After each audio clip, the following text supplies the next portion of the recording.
শ্রবণমঙ্গলম শ্রীমদাততম ভুবি গৃহন্তি য়ে পুরিতা জনাঃ। শ্রী ভগবানের অশেষ কৃপায় আমরা আবার সমবেত হয়েছি শ্রী শ্রী লাট্টু মহারাজের স্মৃতিকথা এই নিয়ে আমরা পড়ছি। বিগত দিন আমরা শেষ পড়ছিলাম বেলুর মঠে ও ভক্ত গৃহে এই অধ্যায়টি পড়া হচ্ছে।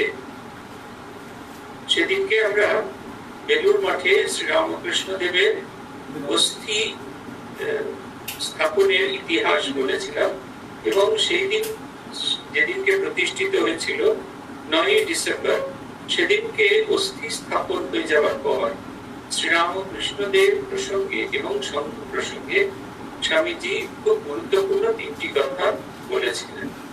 নম্বর 1, তিনি বলেছিলেন আজ থেকে এই মঠে তাকে অর্থাৎ ঠাকুর শ্রী শ্রী রামকৃষ্ণ দেবকে এনে বসালাম, তিনি আমাদের চালাবেন, দেখিস ভাই তার চালনায় তোরা যেন সবাই চলতে পারিস। এটা হচ্ছে প্রথম কথা। শ্রীরামকৃষ্ণ দেব জীবন্ত জাগ্রত বিগ্রহ, একটি ছোট্ট মূর্তি বা একটি ছবি নয়, তিনি জীবন্ত জাগ্রত বিগ্রহ, যাকে স্থাপন করেছেন স্বয়ং স্বামী বিবেকানন্দ। এবং শুধু তাই নয়, তিনি স্থাপন করার পরে আরো এই ভাবনা চিন্তাটা আরো গভীর থেকে গভীরতর হয়েছে। এই তিনি জীবন্ত হিসেবে কাজ করছেন, এটা বারবার প্রমাণিত হয়েছে, এটা নতুন কিছু নয়। বারবার প্রমাণিত হয়েছে শ্রীরামকৃষ্ণ এই সংঘ পরিচালনা করছেন। আমাদের একটি ছোট্ট অভিজ্ঞতার কথা বলি। আমরা যখন সদর কার্যালয়ে ছিলাম, আমাদের কয়েকজন কর্মী, 17-18 জন কর্মী ভীষণ রকমের বিক্ষুব্ধ হয়েছিল। বিক্ষুব্ধ আসলে ছিলেন 4 জন, আর তারা ওই বাকিদেরকেও প্রভাবিত করেছিলেন এবং তারা এত উৎপাত আরম্ভ করলেন যে সংঘ মানে আমাদের হেডকোয়ার্টার্সের কাজকর্ম প্রায় লাটে ওঠার মতো অবস্থা, এইরকম অবস্থা। এমনই সময় একদিন পশ্চিমবঙ্গ সরকারের দপ্তর থেকে আমাদের কাছে একটি চিঠি এলো।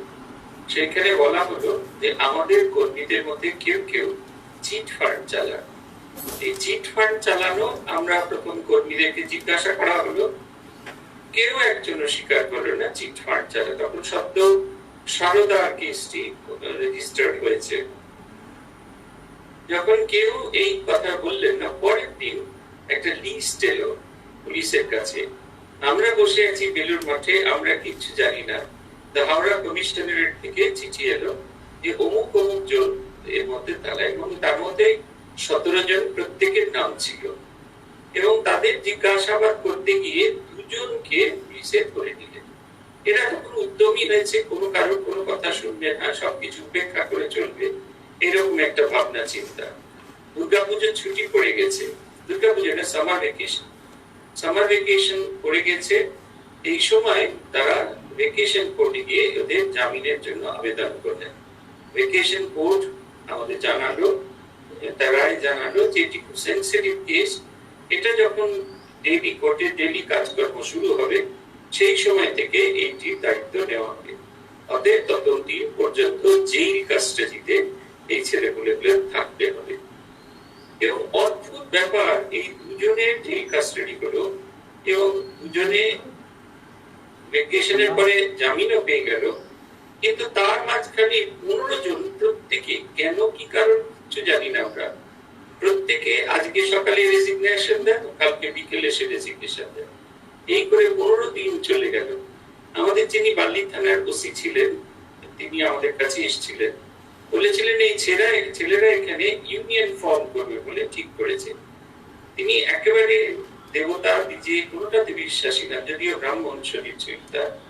তিনি আমাদের বললেন, আজ আমার খুব বিশ্বাস হয়েছে যে এই পবিত্র সংঘ স্বয়ং শ্রীরামকৃষ্ণ পরিচালনা করেন, এবং তিনি পরিচালনা করেন বলেই এই পবিত্র সঙ্গে এত বড় ক্ষতি হতে গিয়ে এটা বেঁচে গেছে। আমরা অবাক বিস্ময়ে তাকিয়ে আছি, আমরা কেউ কোনো কিছু জানি না, অথচ এত কাণ্ড হয়ে গেল। দ্বিতীয়, তিনি বলছেন তিনি চান পবিত্রতা, সরলতা, উদারতা। ব্যক্তি জীবন, সাধু জীবন, ভক্তের জীবন, 3টি জিনিসের খুব প্রয়োজন। একটা হচ্ছে পবিত্রতা। পবিত্রতা আমাদের ছড়ানো মনকে গুটিয়ে এক জায়গায় এনে দেয়।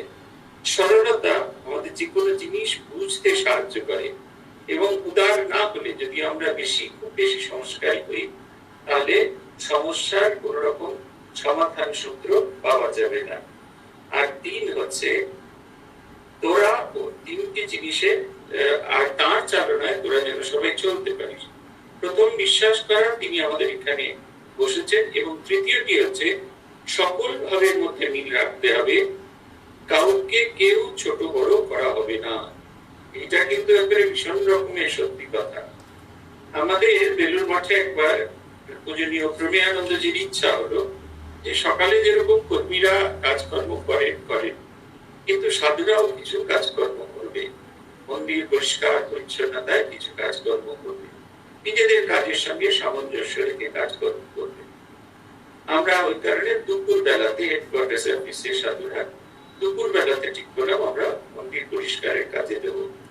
জানলা ঝাড়া, গ্রিল পরিষ্কার করা, মেঝে ঝাড় দেওয়া, মোছা।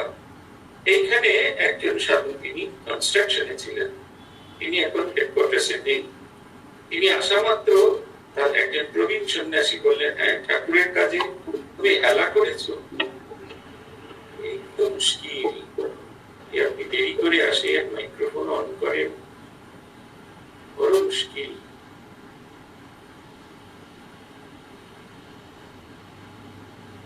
এইটা হচ্ছে তিনি আমাদের এবং এই সাধুকে একটা দুটো কথা বলবার পর হচ্ছে বেশি ঝামেলা করো না, মঠ থেকে বার করে দেবো, এই কথাটা তিনি বললেন। এই সাধুটি সত্য সন্ন্যাস, তখন শুধু ব্রহ্মচর্য হয়েছে, তিনি ওই প্রাচীন সন্ন্যাসীকে বললেন, দেখুন একটা কথা খুব পরিষ্কার, শ্রীরামকৃষ্ণ কখনো কাউকে ছোট বড় জ্ঞান করেনি, প্রত্যেককে সমান ভালোবাসায় মেরেছেন। মা বলে গেছেন ভালোবাসা বন্ধন বস্তু। আপনি সেখানে আমাকে মালিক বৃত্তের মতো কাজ করছেন, দেখবেন যে শব্দটা আমার জন্য আপনি ব্যবহার করলেন সেই শব্দটাই একেবারে সঠিকভাবে কাজে লাগবে। এবং সত্যি মাস 1.5 পরে তাকে বেলুর মঠ থেকে অন্য কেন্দ্রে পাঠিয়ে দেওয়া হলো। পূজ্যপাদ প্রভু মহারাজ স্বামী বীরেশ্বরানন্দজি মন্দির প্রণাম করতে এসেছেন। তিনি একজন সেবককে সঙ্গে নিয়ে পায়ে হেঁটেই আসতেন। ওই মন্দিরের মাঝখানে সিঁড়ি দিয়ে উঠে তিনি ঠাকুরের কাছের দিকে এগিয়ে যাচ্ছেন। এমন সময় এখনো আছে, কয়েকজন বিহারি আছেন, আগে অনেক বেশি ছিল কারণ কয়েকটি কারখানা বন্ধ হয়ে গেছে। তারা রোজ সকালে গঙ্গা স্নান করতে আসতেন, তারপরে সেই পরিধেয় গামছাটিকে এমন করে ধুতি পরে ওইভাবে বেঁধে মায়ের মন্দিরের পেছনে বসে খানিকক্ষণ জপ করে তারপরে তারা ঠাকুরকে প্রণাম করে চলে যান। আমরাও দেখেছি। প্রভু মহারাজ যাচ্ছেন মন্দিরে, এমন সময় একজন ব্রহ্মচারী সেই লোকটি আসছেন দেখে, প্রেসিডেন্ট মহারাজের আসার পথে যাত্রা পথে বাধা হবে দেখে তার হাতটিকে ধরে সরিয়ে দিতে দেওয়ার চেষ্টা করছেন, এবং প্রভু মহারাজ প্রাণপণ চেষ্টায় সেই ব্রহ্মচারীকে জড়িয়ে ধরে আটকে আছেন। লোকটি যতক্ষণ প্রণাম করলেন ততক্ষণ প্রভু মহারাজ তাকে ওইভাবে ধরে থাকলেন। লোকটি চলে যাওয়ার পর প্রভু মহারাজ এই ব্রহ্মচারীকে বললেন, এর অন্যথা যেন না হয়। শ্রীরামকৃষ্ণের সামনে একজন সাধারণ মানুষ এবং মঠের প্রেসিডেন্ট, তাদের একই জায়গা, কেউ আগে যাবে না, কেউ পরে যাবে না। এই ভাবটি এখনো পর্যন্ত মঠের মধ্যে দেখা হয়। ওই সালে ডিসেম্বর মাসের মাঝামাঝি লাটু মহারাজ ভক্ত ভালো রামবাবুর বাড়িতে ছিলেন। এই সংবাদটি রামবাবুর মধ্যমা কন্যার নিকট হইতে শুনিয়াছি। তিনি আরো বলিয়াছিলেন, লাটু দাদা শেষ 24 দিন 17 দিন বাড়িতে এবং 7 দিন জগদ্দানে বাবার কি সেবাটাই না করেছেন। বাবা তো রাতে ঘুমোতে পারতেন না, রাতে তার কষ্ট বাড়ত, মা সে কষ্ট দেখতে পারতেন না, তাই লাটু দাদা রাত্রে মাকে বাবার সেবা করতে দিতেন না। মাঝে মাঝে মাকে ধমক দিয়েও অন্য ঘরে শুতে পাঠাতেন, আর সমস্ত রাত ধরে তিনি বাবার সেবা করতেন। বাবা 24 ঘন্টা হাওয়া চাইতেন, পাখার বাতাস চাইতেন, পাখার বাতাস না হলে তার চলত না, তাই দিন রাত কেউ না কেউ তাকে বাতাস করত। রাতে তো লাটু দাদা পাখা নিয়েই বসে পড়তেন। মাঝে মাঝে কালী দাদা যোগ বিনোদ স্বামীর হাতে পাখা দিতেন। যেদিন বাবা জগদ্দানে যেতে চাইলেন সেদিন লাটু দাদা বাবাকে কত নিষেধ করলেন, কিন্তু বাবা কারোর কথা শুনলেন না। বাবার গুণ শুনে মা তো কাঁদতে লাগলেন। তখন লাট্টু দাদা আবার মাকে কত সান্ত্বনা দিলেন। 28শে পৌষ বাবা জগদ্দান খেলেন এবং 4ঠা মাঘ অর্থাৎ 19শে জানুয়ারি 1899 খ্রিস্টাব্দে বাবার দেহত্যাগ হলো। বাবা মারা যাওয়ার আগের দিন রাখাল মহারাজ এসেছিলেন। তার অনেক দিন বাদে স্বামীজি আমাদের বাড়িতে এসেছিলেন। বাবা মারা যাওয়ার পরও লাট্টু দাদা আমাদের বাড়িতে অর্থাৎ সিমলার মথুরায় গলির বাড়িতে কিছুদিন ছিলেন। 5ই ফাল্গুন জগদ্দানে বাবার ভান্ডারা হলো। সেদিন লাট্টু দাদা খুব কেটেছিলেন। সেই যে চলে গেলেন, তারপরে 2-4 মাস আর তার দেখা হয়নি। এটা হচ্ছে লাট্টু মহারাজের সেবার নমুনা। তিনি কখনো অকৃতজ্ঞ হননি। শ্রীরামকৃষ্ণ এইটির উপর খুব জোর দিতেন। একদিন কোন এক ভক্ত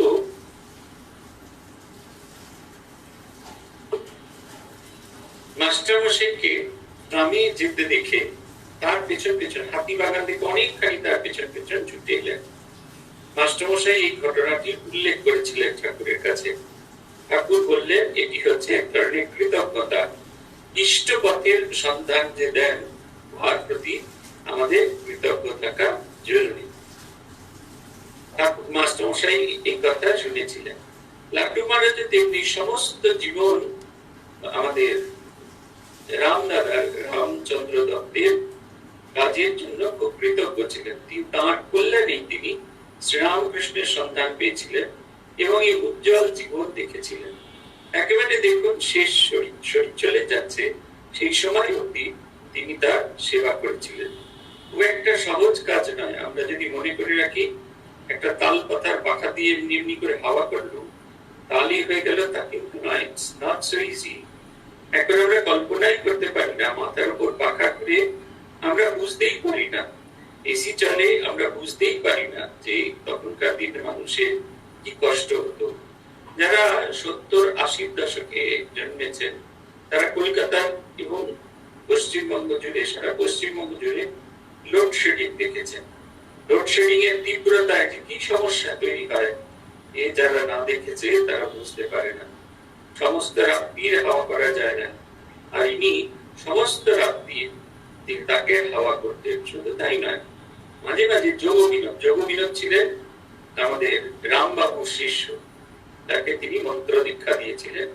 পরবর্তীকালে এই জগদ্দান কেন্দ্রের অধ্যক্ষ হন যোগবিনোদ, এবং যোগবিনোদের শিষ্যের কাছ থেকে এই জগদ্দান কেন্দ্র রামকৃষ্ণ মঠ বেলুর মঠের আওতায় আসে এবং এটি তখন থেকে রামকৃষ্ণ মিশনের একটি কেন্দ্র হিসেবে, রামকৃষ্ণ মঠের একটি কেন্দ্র হিসেবে বিবেচিত ছিল। আগে একটি সেপারেট ট্রাস্ট ছিল। এই জগদ্দানের একটি সেপারেট ট্রাস্ট ছিল, বলরাম মন্দিরের একটি সেপারেট ট্রাস্ট ছিল, অদ্বৈত আশ্রম মায়াবতীর একটি সেপারেট ট্রাস্ট। এই দুটি ট্রাস্ট, বলরাম মন্দির এবং জগদ্দান, এটি ভেঙে মিশে গিয়ে রামকৃষ্ণ মঠ ও রামকৃষ্ণ মঠ বেলুর মঠের বোর্ড অফ ট্রাস্টির সাথে মিশে যায়।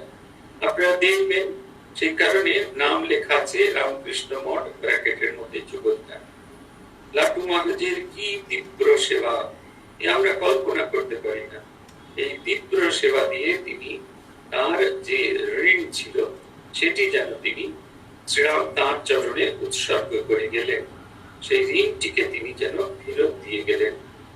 লাট্টু মহারাজ সেবা করছেন রামচন্দ্র দত্তের, কিন্তু এই ঋণ কখনো ফেরত দেওয়া যায় না, ভালোবাসা কখনো ফেরত দেওয়া যায় না। ভগবানের পথে যারা নিয়ে যান, যারা আমাদের ভগবত পথে চলবার সহায়যোগী হন, যারা সাহায্য করেন, তাদের যে ঋণ, এটা কখনো কোনোদিন আমাদের কোন রকম ভাবে পরিশোধ করা যায় না। রামবাবুর শরীর ছাড়বার 2-3 মাস পর অনুসন্ধান জানিয়েছি 15ই চৈত্র 1305 বঙ্গাব্দ 28শে মার্চ 1899 যোগিন ভাই দেহ রাখলেন। যোগিন ভাই দেহ ছাড়বার সময় নির্বাণ চাইছেন শুনে গিরিশ ভাই তাকে বললেন, দেখ যোগী, তার কাছে ওসব চাসনি, তুই ও আকাঙ্ক্ষাটা ছেড়ে দে, তোর কষ্ট কমে যাবে। গিরিশ বাবুর কথায় যোগিন খুব মানত, তাই বলে আচ্ছা জিসি, তোমার কথাই মানবো, কিন্তু কি চাইবো আমায় বলে দিবে? কি চাইবো আমায় বলে দিতে হবে। গিরিশ তখন কি বললো জানো? বললো, ওরে তোরা ঠাকুরের সন্তান, তোদের তিনি নির্বাণ দেবেন না তো দিতে পারবেন না। তোদেরও যদি নির্বাণ দিয়ে দেন তাহলে তার লীলা চলবে কি করে? যতবার তিনি আসবেন ততবার যে তোদেরও আসতে হবে। তোরা যে তার অন্তরঙ্গ, তাই বলছি সব চাওয়া টাওয়া ছেড়ে দে। চাই রামকৃষ্ণকে, চাই রামকৃষ্ণকে, চাই রামকৃষ্ণকে। গিরিশ বাবু বলেন, যোগিন ভাইও সায় দেয়। এমন সময় কে যেন জিজ্ঞাসা করলে, কি দেখছিস ভাই? তাতে যোগিন ভাই কি বললেন? তখন স্বামীজি চটে গিয়ে যে ওই কথা জিজ্ঞাসা করলেন তাকে বললেন, তোরা তো আচ্ছা, ওকে একটু শান্তিতে থাকতে দে না। জিসির মতো ওকে তার নাম শোনা না। নাম শোনাতে শোনাতেই যোগিন ভাই শরীর ছেড়ে দিল। তারপর স্বামীজি নিজে হাতে তার মাথায় পাগড়ি বেঁধে দিল এবং তাকে ভজন গান শোনাতে লাগলো। এটা কি সুন্দর! আমাদের মহাপ্রস্থানের সময় আমরা যখন চলে যাবো তখন কত কান্নাকাটি থাকবে, কিন্তু দেখুন কি নিঃশব্দে চলে যাচ্ছেন। আর এই যে শেষ সময় কি অদ্ভুত, নির্বাণ চাইতে বারণ করছেন গিরিশ ঘোষ। নির্বাণ হলে ভগবানের সঙ্গে মিলেমিশে একাকার হয়ে যায়, এবং একাকার হয়ে গেলে আর পরবর্তী জন্ম যখন হবে তখন আর ভগবানের কাছে ফিরে আসতে পারবেন না। সেই কারণে তিনি এই নির্বাণ চাইতে বারণ করছেন। বলছেন, যুগে যুগে যখন শ্রীরামকৃষ্ণদেব আসবেন, অবতার পুরুষ আসবেন যখন লীলা করতে, তখন তার লীলা সঙ্গী হয়ে থাকতে হবে, এবং তার লীলা সঙ্গী হয়ে এখানে থাকার জন্যই এটি প্রয়োজন। শরীরটি ধারণ করে রাখা ভীষণভাবে প্রয়োজন। কি সুন্দর কথা গিরিশ বাবু বলছেন। তাই বলছি ওসব চাওয়া টাওয়া ছেড়ে বল। তাই বলছি ওসব চাওয়া টাওয়া ছেড়ে বল, চাই রামকৃষ্ণকে, চাই রামকৃষ্ণকে, চাই রামকৃষ্ণকে। তিনবার উচ্চারণ করছেন। কি সুন্দর, কি মনের জোর দেওয়া কথা। আর অন্য কোনো কিছু চাইছি না, শুধু শ্রীরামকৃষ্ণকে চাইছি, তাকে ভিন্ন আর কাউকে চাইছি না। এইটা যত আমাদের হৃদয়ের মধ্যে গেঁথে যাবে, যত গভীর ভাবে এটাকে আমরা চিন্তা করতে পারবো, দেখবেন আমাদের জীবন কত সুন্দর, কত আনন্দময় কাটবে। ভগবানকে চাই, ভগবান ভিন্ন, আর কোন বস্তুকে চাইছি না। এই ভাবনাটা যেন আমাদের মনের মধ্যে, আমাদের হৃদয়ের মধ্যে সর্বদা গেঁথে যায়। আমরা যেন আর অন্য কোনো কিছু না চাই, শ্রীরামকৃষ্ণকে চাই, শ্রীরামকৃষ্ণকে চাই, শ্রীরামকৃষ্ণকে চাই। এই ভিন্ন আর কোনো কিছুকে চাই না। কি সুন্দর কথা! এটা যতবার করেছি ততবার আনন্দ হয়েছে, আর মনে হচ্ছে কই এরকম ভাবে তো আমরা কখনো ভগবানকে দেখিনি। কেউ কেউ জিজ্ঞেস করলেন, কি দেখছিস? অন্তিম সময়ের দর্শন কি? স্বামীজি খুব অসন্তুষ্ট হলেন, বললেন, ওকে একটু শান্তিতে থাকতে দে না। আসলে শেষ সময়টা ভগবানের সঙ্গে বোঝাপড়া করার সময়, তৃতীয় ব্যক্তি কেউ থাকুন, এইটা স্বামীজি চাইছেন। দেখুন, আমাদের কেউ শরীর চলে গেলে আমাদের কত মন খারাপ হয়। এই কয়েকদিন আগে একজন স্বামীজির শরীর চলে গেছে। জাগতিক হিসেবে তার 66 বছর বয়স হয়েছিল। আমাদের সাধুজনদের হিসেবে খুব বেশি বয়স নয়। আমিও তাকে সাদা কাপড়ে দেখেছি। 1997 সালে সন্ন্যাস হয়েছিলেন। যেহেতু আমি বেলুড় মাঠে প্রভিডেন্ট ফান্ড বিভাগে ছিলাম, এই সব সাধুদের সঙ্গে আমার একটা সংযোগ ছিল। তিনি দীর্ঘদিন অ্যাকাউন্টস দেখতেন কনকালে, এবং পরবর্তীকালে বড়োড়াতে ছিলেন, এবং সেইখানে তার শরীর চলে যায়। ওদের সাকুল্যে দুটি মাত্র কেন্দ্র হবে। দেবব্রত মহারাজ তার শরীর চলে গেছে। আমার এত মন খারাপ হয়েছিল, খালি মনে হচ্ছিল কি শান্ত তার চেহারাটা, কি অদ্ভুত, কি অল্প কথায় কত কি বলতেন। আমাদের খুব বেশি থাকার সৌভাগ্য হয়নি তার সঙ্গে, তা সত্ত্বেও মন খারাপ হয়েছিল। আর দেখুন স্বামী বিবেকানন্দ, তার আচরণটি দেখুন। গুরু ভাই শরীর চলে গেল, একটা পরিষ্কার করে তার মাথাতে একটা পাগড়ি বেঁধে দিয়ে তাকে ভজন গান শোনাচ্ছে। এই ভজন গান শোনানোর রীতিটি আমাদের সঙ্গে ভীষণ ভাবে আছে। আমাদের যখন কোনো সাধুর শরীর চলে যায়, তাকে যখন মঠে নিয়ে আসা হয়, মঠে নিয়ে আসার পরে তাকে গীতা চ্যান্টিং, গীতা আবৃত্তি করে শোনানো হয়। আর তারপরে মঠে সব জায়গায় ঘুরিয়ে, ঠাকুর মন্দির, মায়ের মন্দির, স্বামীজির মন্দির, মায়ের মন্দিরে স্নান করিয়ে, স্বামীজির মন্দিরে দেখিয়ে, প্রেসিডেন্ট মহারাজের কাছে দর্শন করিয়ে তারপরে দাহ করা হয়। যতক্ষণ দাহ করা হয় ততক্ষণ তাদের গান শোনানো হয়। একটি বিখ্যাত গান দিয়ে শুরু হয়, ওই যে দেখা যায় আনন্দধাম অপূর্ব শোভন।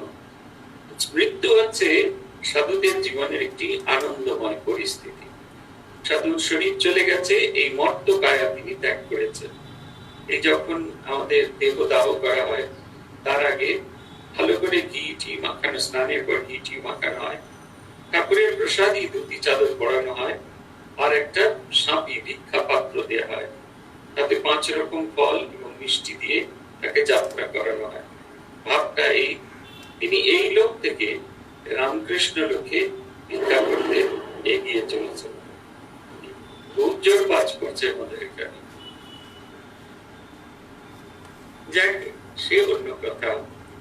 বলছেন, যোগীন স্বামী প্রস্থানের পর লাটু মহারাজ বেলুর মঠে আসিয়া মাসখানে কি মাস দেড়েক ছিলেন। সেই সময় দেওভোগের নাগমশাই মঠের মহাশয়কে মঠে দেখিয়াছিলেন। নাগমশাই নূতন মঠ দেখতে এলেন। স্বামীজি দেখে বললেন, আজ সাক্ষাৎ শিব দর্শন হলো। আমাদের সবাইকে উদ্দেশ্য করে বললেন। স্বামীজি বললেন, ওরে, ইনি গৃহস্থ বটে, কিন্তু ত্যাগ, বৈরাগ্য, ইন্দ্রিয় জয় অনেক সন্ন্যাসীকেই ইনি হারিয়ে দেন। ইনার কেমন ভাব দেখছিস? জগৎটা আছে কিনা সে বোধ নাই, সবসময় তন্ময় হয়ে রয়েছে। আর একবার শ্রী শ্রী মায়ের বাড়িতে, শ্রী শ্রী মা তখন সরকার বাড়ি লেনে গুদামওয়ালা বাড়িতে থাকতেন। নাগ মহাশয়কে দেখেছিল, সেদিনও তার এই ভাব, এমন বিনয়, এমন আরতি কম লোকের দেখা যায়। এই বাড়িটি আর নেই, গুদামওয়ালা বাড়িটি ভেঙে ফেলা হয়েছে। এই বাড়িটিতে এখন একটি মাল্টি স্টোরি বিল্ডিং হয়েছে এবং সেটি ব্যবসায়িক কাজে ব্যবহার করতে দেওয়া হয়। আমরা এই হলুদ গুদামওয়ালা বাড়িটি দেখেছি। এই বাড়ির সামনে একটি বাড়ি আছে, যে বাড়িতে জগন্নাথ দেবের বিগ্রহ আছে এবং শ্রীরামকৃষ্ণ দেব যখন বলরাম মন্দির আসতেন, এই বাড়িতে তিনি জগন্নাথ দর্শন করতে আসতেন। বিরাট বড়, মানুষের মতো আকারের বড় জগন্নাথ মূর্তি। আমরা সেই জগন্নাথ মূর্তি দর্শন করতে এসেছিলাম এবং সেই জগন্নাথ মূর্তি দর্শন করার সময় হলুদ গুদামওয়ালা বাড়িটা দেখেছিলাম। আমাদের যিনি দেখাচ্ছিলেন ওই বাড়ির কর্ত্রী, তিনি আমাদের বললেন, এই বাড়িটা ভালো করে দেখে নিন মহারাজ, বাড়িটা বিক্রি হয়ে গেছে, বাড়ি ভেঙে ফেলা হবে। খুব সুন্দর, হলুদের একতলায় হলুদের গুদাম ছিল। এই হলুদ গুদামওয়ালা বাড়ি, দোতলায় থাকার জায়গা, মা দোতলাতে থাকতেন। পরের বছর যখন আবার ট্রেনিং সেন্টারের সঙ্গে গেলাম, ওরা সেই বাড়িটি নেই, তার বদলে নতুন বাড়ি তৈরি হচ্ছে, আর কখনো সেখানে যাওয়া হয়নি। এইখানেও আমাদের নাগমশাই এসেছিলেন। সেই স্মৃতিচারণ করে তিনি বলছেন, নাগমশাইয়ের মধ্যে সেই কি অদ্ভুত আরতি, বিনয় যুক্ত আরতি, আরতিটা খুব ইম্পর্টেন্ট। কিছুক্ষণ আগে গিরিশচন্দ্র ঘোষ বললেন না, রামকৃষ্ণকে চাই, রামকৃষ্ণকে চাই, রামকৃষ্ণকে চাই। এই শব্দগুলোর ভিতরে কি সুন্দর আরতি। গিরিশ ঘোষের সব লেখার ভিতরে এই আরতি, জুড়াইতে চাই কথা জুড়াই, ওইখানে আছে, কে আছো চেতন ঘুমায় না, দারুণ এস ঘোর নিবিড় আধার, পরতম নাশ হও হে প্রকাশ, তব পদে চাই শরণ চাই, জুড়াইতে চাই কথা জুড়াই, কোথা হতে আসি কোথা ভেসে যাই, ধীরে ধীরে আসি কেন কত কাঁদি হাসি। এই গানটি চলছে, কি অপূর্ব গানের শব্দগুলো, কি সুন্দর। কে যে আছে চেতন ঘুমায় না, আমাদের বেশিরভাগই আমরা অচেতন পেয়েছি। তার মধ্যে যারা ভগবানকে দেখার, ভগবানকে জানার দুঃসাহস জাগে, তাদের উদ্দেশ্যে এক অদ্ভুত আহ্বান, যে আছো চেতন ঘুমায় না, যে চেতন অবশিষ্ট আছে কেউ ঘুমিয়ে না, ঘুমিয়ে পড়ো না। কি সুন্দর কথা। বিবেকানন্দ ভাই মঠ থেকে চলে গেল, আমার আর সেখানে মন টিকলো না, আমি সেখান থেকে চলে এলো। কোথায় গেলেন? মহারাজ, কেন? বসুমতীর উপেন ঠাকুরের কাছে গিয়েছিলাম। উপেন ঠাকুর তো আমাকে তার ছাপাখানায় থাকবে বললে, আমি সেখানে রয়ে গেলাম। উপেন্দ্রনাথ মুখোপাধ্যায় বসুমতী সাহিত্য মন্দির, সেইখানে তিনি থাকতেন।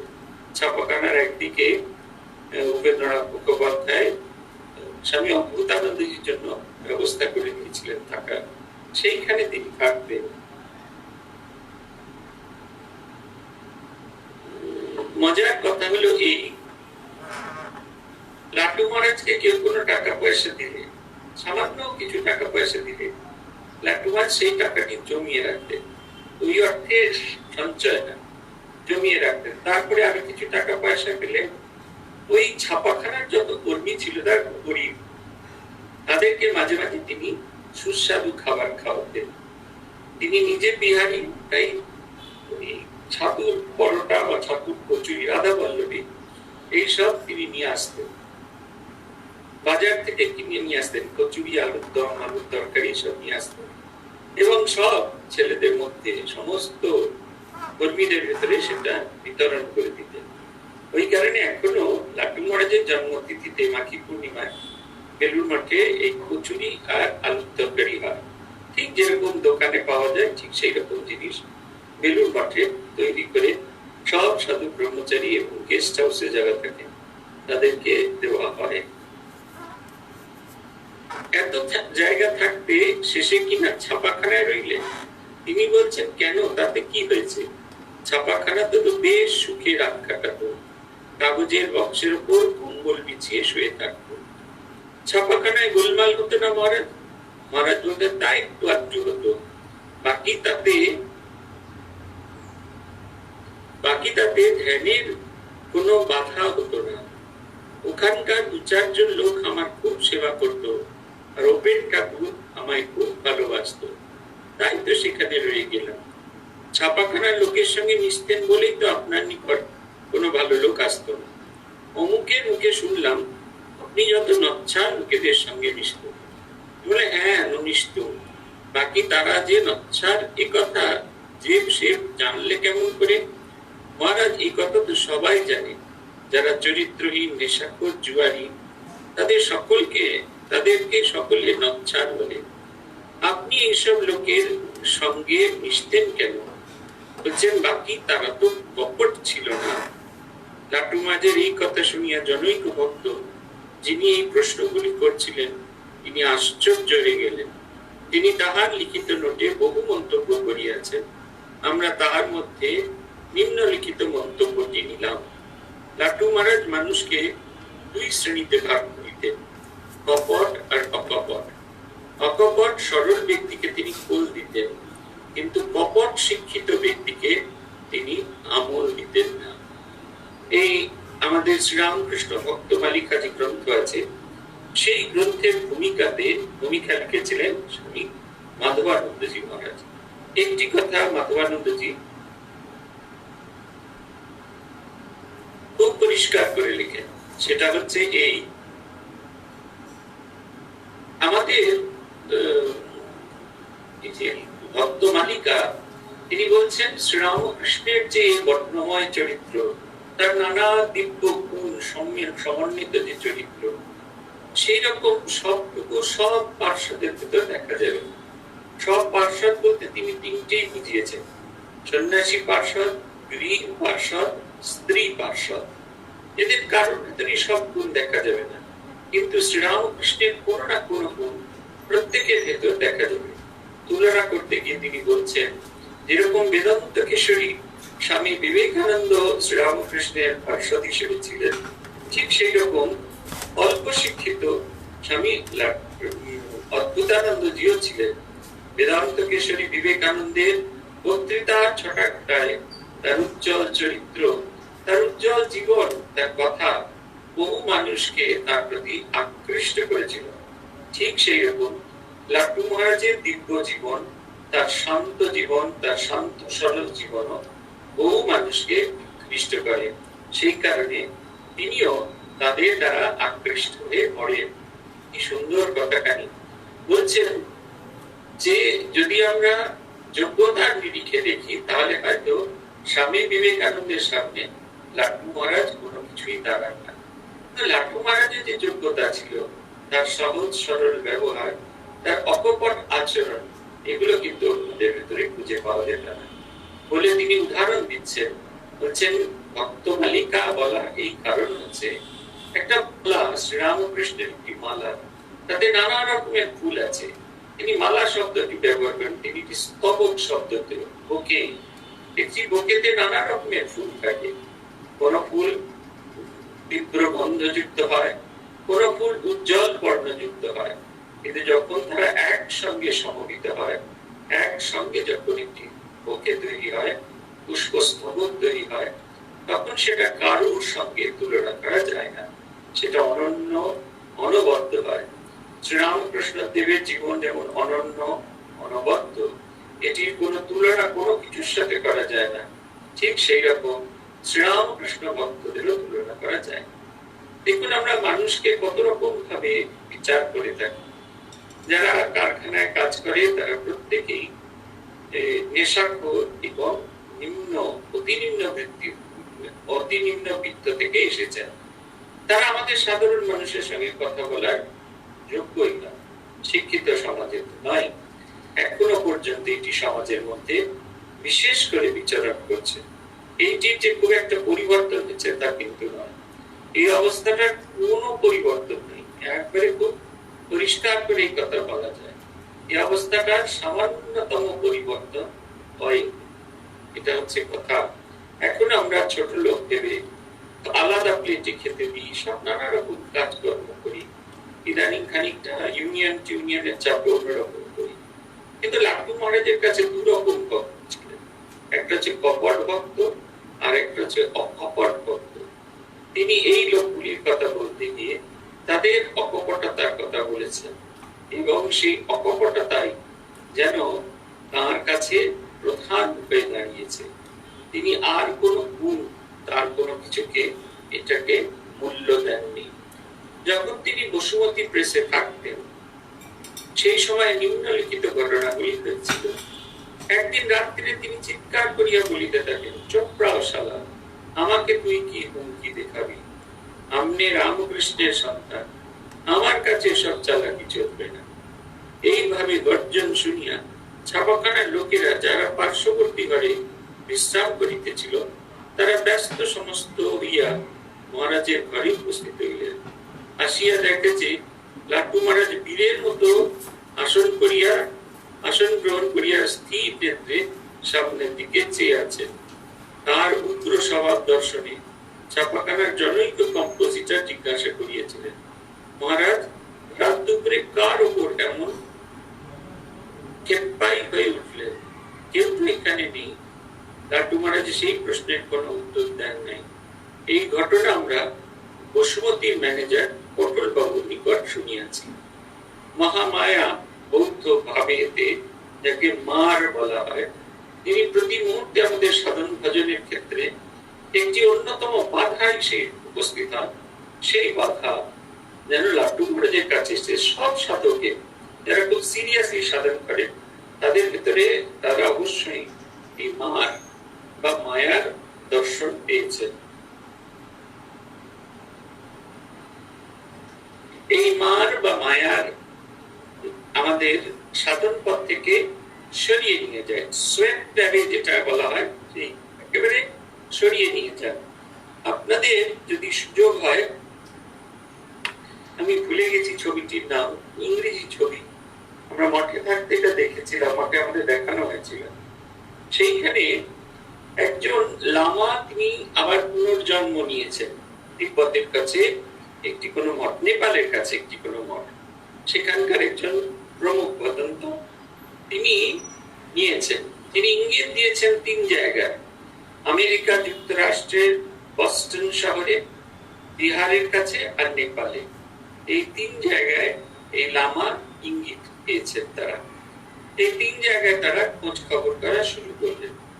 বস্টন শহর ঘুরতে ঘুরতে, সমস্ত জায়গায় ঘুরতে ঘুরতে একটি ছোট ছেলেকে দেখে সেই বস্টনের লামার মনে হলো এর ভেতরে নিশ্চয়ই লামার পুনরাভিনয় হয়েছে, পুনরাবির্ভাব হয়েছে।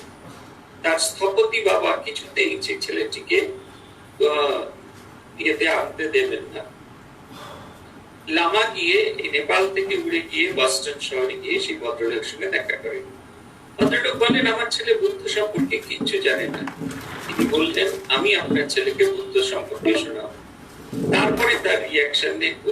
যদি আমাদের মনে হয় যে পুনরাভিনয় পাইনি, তাহলে আমরা আর এ নিয়ে কোনো চেষ্টা করবো না। সিনেমাতে দেখানো হচ্ছে সেই ছেলেটিকে রোজ সেই বদন্তর কাছে পৌঁছে দিয়ে যান তার বাবা। ছেলেটি সারাদিন সেই ফ্ল্যাটেতে থাকে বদন্তের সঙ্গে এবং বদন্ত বুদ্ধের গল্প বলেন। আর সিনেমাতে দেখানো হচ্ছে যখন বদন্ত গল্পটি বলছে, সিনেমার আরেকটা দিকে সেটি যেন পুনরাভিনয় হচ্ছে। সেইখানে দুটি ভালো জিনিস দেখানো হয়েছে, এটি সাধারণত খুব পরিষ্কার করে বলা হয় না। এক হচ্ছে বুদ্ধদেব যখন সাধন ভজন শুরু করলেন, একবারে তীব্র কৃচ্ছতা সাধন করলেন। একদিন তিনি পুকুরে মুখ ধুতে এসে নিজের শীর্ণ কলেবর দেখে অবাক হয়ে গেছেন। এমন সময় দেখলেন একটি ভেসে যাওয়া জলযানে একজন শিক্ষক, সিনেমাতে দেখানো হয়েছিল সে তার বাদক, কিন্তু জীবনীতে আছে তার দিয়ে বাজানো যায় এরকম একটি যন্ত্র। তিনি গুরু তার শিষ্যকে বলছেন যে কোনো জিনিস যদি খুব টাইট করে বাঁধো, চাপ দিয়ে বাঁধো, তাহলে সেটা ছেড়ে যাবে। আবার যদি সেটাকে লুজ করে বাঁধো, তা দিয়ে সুর রচনা করা যাবে না। তাই খুব তীব্র নয়, আবার খুব সাধারণ নয়, এরকম ভাবে তার যন্ত্রটি বাঁধতে হয়। এর থেকে ভগবান বুদ্ধ এই শিক্ষা পেলেন যে অবলম্বনীয় মধ্যপন্থা অবলম্বন করতে হবে। শরীরটি যদি চলে যায়, যার দ্বারা তিনি সাধন করবেন, যার দ্বারা তিনি ভগবানের অনুভব করবেন, সেই শরীরটি যদি নষ্ট হয়ে যায়, তাহলে আর অন্য কোনো কিছু হবে না। সেই সময় সুজাতা এক কন্যা, তিনি ছাগল চড়াতে এসেছিলেন। বাড়ি থেকে দুপুরে খাওয়ার জন্য তাকে বাসি ভাত দিয়েছিলেন। একটি ছোট্ট নারকেলের মালাতে সেই বাসি ভাত আর তার মধ্যে ছাগলের দুধ মিশিয়ে তিনি বুদ্ধদেবকে খেতে দিয়েছিলেন। সেইটি এখন পায়েসে রূপান্তরিত হয়েছে। আমাদের কিছু করার নেই, কিন্তু বুদ্ধদেবকে আদতে সেদিনকে বাসি ভাত এবং দুধ খেতে দেওয়া হয়েছিল, ছাগলের দুধ খেতে দেওয়া হয়েছিল। আর আরেকটি ছবি এখানে দেখানো হয়েছিল, সেটা হচ্ছে বুদ্ধদেব গভীর সাধনায় মগ্ন হয়েছে। মার নানা রকম রূপ ধারণ করে, কখনো মোহনী রমণী, কখনো শত্রু, কখনো বিকট আকার ধারণ করে এসেছে। সমস্ত কিছুকে উপেক্ষা করে তিনি তার সমস্ত মন প্রাণ একদিকে দিয়েছেন। দেখবেন আমাদের আপনাদের জীবনেও হয়, যখন আপনারা খুব সাধন ভজন করছেন, খুব গভীর মনোযোগ দিয়ে সাধন ভজন করছেন, এমন একটা অবস্থায় এসে পৌঁছয়, এমন একটা ভাব এসে পৌঁছয় যে সেই ভাবটা আমাদের সাধন ভজন থেকে সরিয়ে দেয়, মূল ভাব থেকে আমাদের সম্পূর্ণ সরিয়ে দেয়। ফলে আমরা কিছুতেই সাধন ভজন করতে পারি না। মা বলছেন জোয়ার ভাটা, কিন্তু এটা আমাদের সবার জীবনীতে এরকম ভাবে দেখা দেয়। আমরা শেষ করব এই ঘটনাটি দিয়ে। এই ঘটনাটি শুনিয়া জনৈক পণ্ডিত ব্যক্তি নিম্নলিখিত মন্তব্য করিয়াছিলেন, জানেন, এইরূপ ঘটনা প্রত্যেক সাধকের জীবনেই দেখা যায়। বুদ্ধদেব যখন গভীর তপস্যায় নিমগ্ন, তখন তাহাকে বিচলিত করিবার জন্য মা নানাবিধ প্রলোভন দেখাইয়াছিল, কিন্তু বুদ্ধদেব তাহাতে বিচলিত হননি। এইসব প্রলোভনে যারা স্থির থাকিতে পারেন, তারা সাধন পথে মহাসিদ্ধি লাভ করেন। দেখুন না, মুনি ঋষি দিগের তপস্যায় বিঘ্ন ঘটাইবার জন্য উর্বশী, মেনকা, রম্ভা, কৃতাচি প্রভৃতি অপ্সরাগণ কত না চেষ্টা করিত। তাহাদের দেখিয়া সাধকগণ যদি ভুলিয়া যাইতেন, তাহা হইলে ইন্দ্র আসিতে থাকিতেন। আর তিনি ভুলিতেন না যে ইন্দ্র তাহাকে দেখিয়া কাঁপিতে থাকেন। আমাদের পুরাণেও এই সব কথা আছে। সাধারণ পথ থেকে সরিয়ে দেওয়ার জন্য দেবতারা এই ব্যবস্থাগুলি করতেন, মানুষের যাতে অন্তরে দেববোধ না জাগ্রত হতে পারে। কিন্তু যারা অন্তরকে জয় করেছেন, নিজের ভিতরে অন্তরকে জয় করেছেন, তারা এইসব ভাবনাকে সহজেই জয় করতে পারতেন। আজ এই পর্যন্ত ওম প্রণতানাম প্রসীদত্মম দেবী বিশ্বহাতি হারিণী ত্রৈলোক্য বাসিনাম নিত্যে লোকানাম वरदा भव। ओम शांति ओम शांति ओम शांति। हरि ओम तत्सत्। रामकृष्णार्पणमस्तु। আমাদের